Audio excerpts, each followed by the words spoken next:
Hello everybody, this is Mayor Mike and I'm at 740 Main Street, East Hartford, and this is the answer the questions to the Ask the Mayor questions that I received over the last week. We have 3 questions today, and before we jump into the questions, did I see you at the Memorial Day Parade yesterday? If the answer is yes, great. If the answer is no, come check out the various pictures and videos on the town's website. It was an awesome day.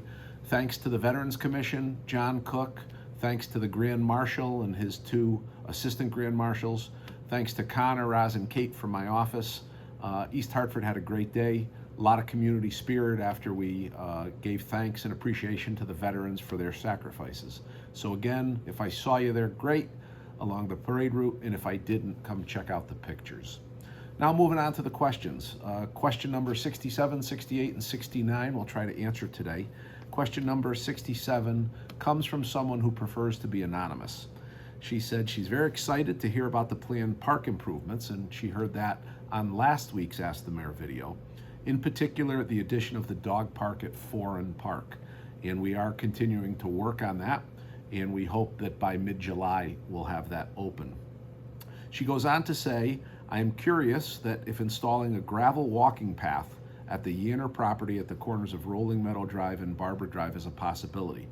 And the answer is yes, it's a distinct possibility. I'll put it on my list to do, but I will tell you my list is longer than there's time. So while I think it's a great idea and while we'll try to make it happen, I don't see it happening, in all honesty, in 2022, but we'll have it on the to-do list for 2023. So that's the answer to that question. A second question that this reader asks is, she asks if there's an ordinance against box trucks or other large vehicles being kept on the street regularly. And the answer is yes. She goes on to explain that they have some in the neighborhood that are consistently parked on the street. It takes away from the appearance of the neighborhood, not to mention creating a hazard for pedestrians that are moving around and as cars need to go down the street and pass them.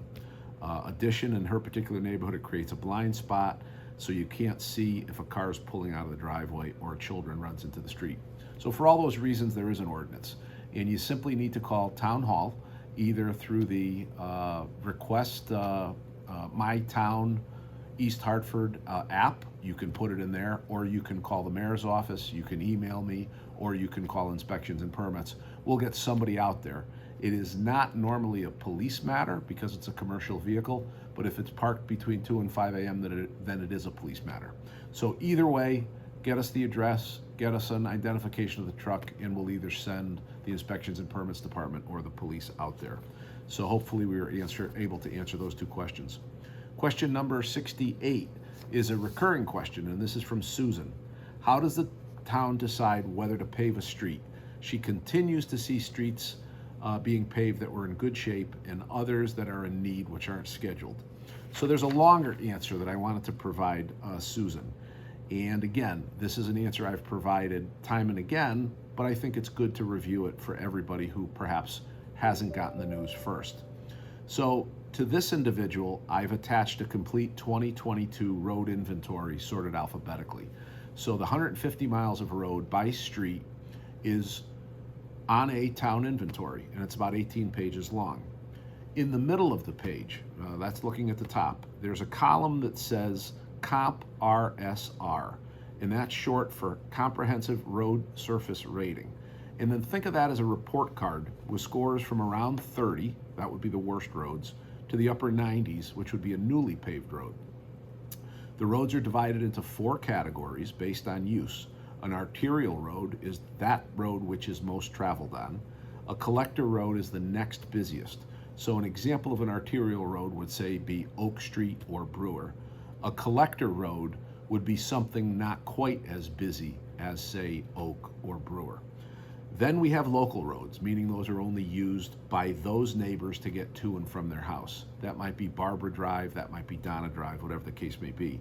And then we have dead ends and cul-de-sacs. A cul-de-sac may be, as an example, one near my house, Melody Lane.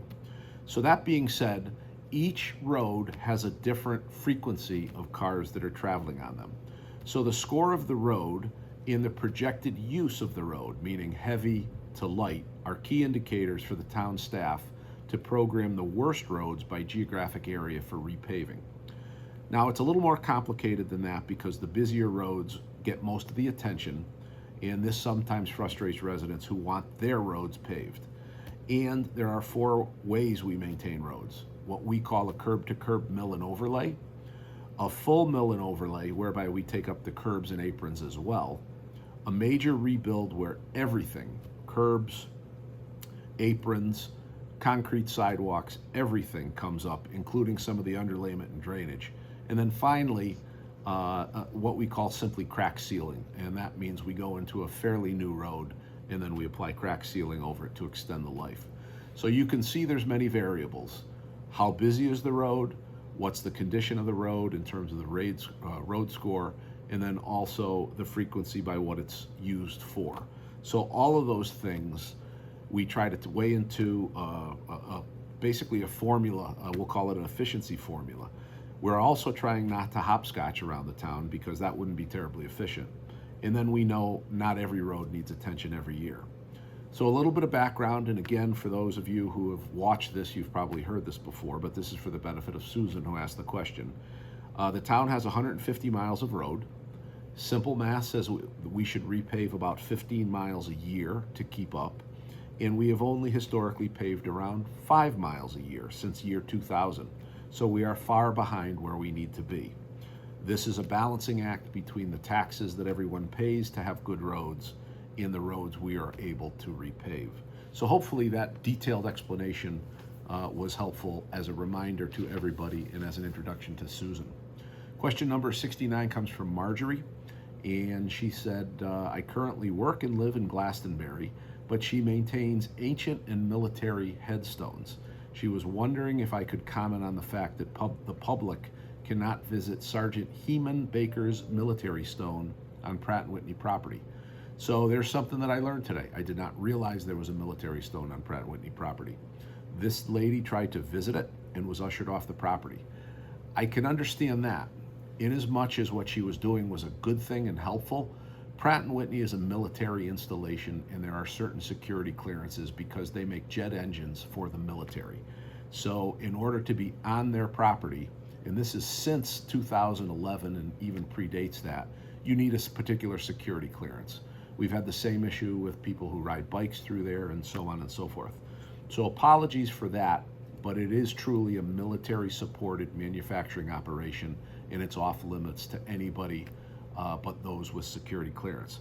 I have reached out to Pratt & Whitney. Heather Summerer is our government relations connection, and I said, Heather, can you look at this and can you give me a solution? Perhaps that's one day a month where, a particular area is opened. But when I get that information, I will reach out to Marjorie and we will have that discussion. Now, last but not least, I want to talk about June 2nd, which is coming up very quickly. We've recently just made the decision. Dan Durso is a gentleman who lives within town, and he reached out in a letter to me dated May 25th. And I'm going to read the letter. It is the Wear Orange on June 2nd, National Gun Violence Awareness Day. And one, I thank Dan for reaching out and sending this to us. And two, we're going to embrace it wholeheartedly, if not a little bit sadly that it's necessary. But here's the content of the letter. Dear Mayor Mike, I'm writing to request that you proclaim June 2nd Gun Violence Awareness Day in East Hartford.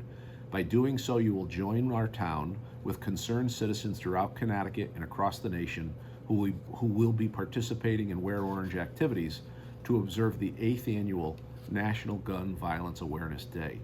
With 2 of the worst mass shootings in U.S. history in just the past 2 weeks, and now another horrible shooting of young students in Texas, we need elected officials everywhere to proclaim enough.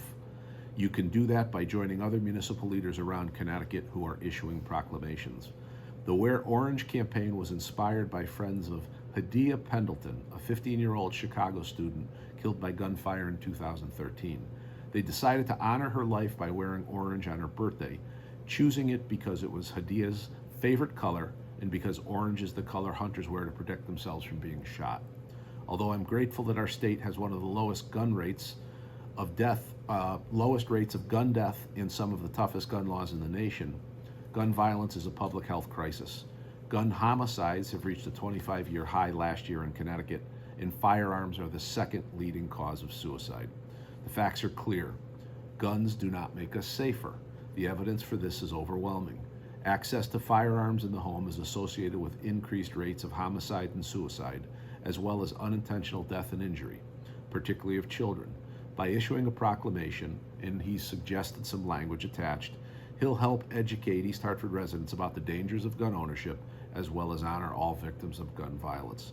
Could I kindly have your decision on issuing the proclamation at your earliest convenience? Dan received loud and clear, and as I said, we are embracing the proclamation. We are embracing June 2nd as National Gun Awareness Day. And from noon to 12:05, for 5 minutes on June 2nd, soon as noon comes on, we're going to have a 5 minutes of silence on the front lawn of Town Hall. If you're unable to join us, I simply ask that everyone take 5 minutes and really think about what we've seen in the last 2 weeks. America's a better place than this. I'm not going to go out on the limb and think anything will be done after this last shooting, sadly, but this is a shout out to Fred Mann. We're going to start somewhere, and I think it should be East Hartford. So to wear orange on June 2nd and proclaim it National Gun Violence Awareness Day feels like the smallest thing we can do, but join us for 5 minutes at noon if you can. If not, set aside your own time and see if we can't make a difference. This is Wednesday. It's Ask Mayor Mike, and we'll see you next week after any more questions come in. Take care.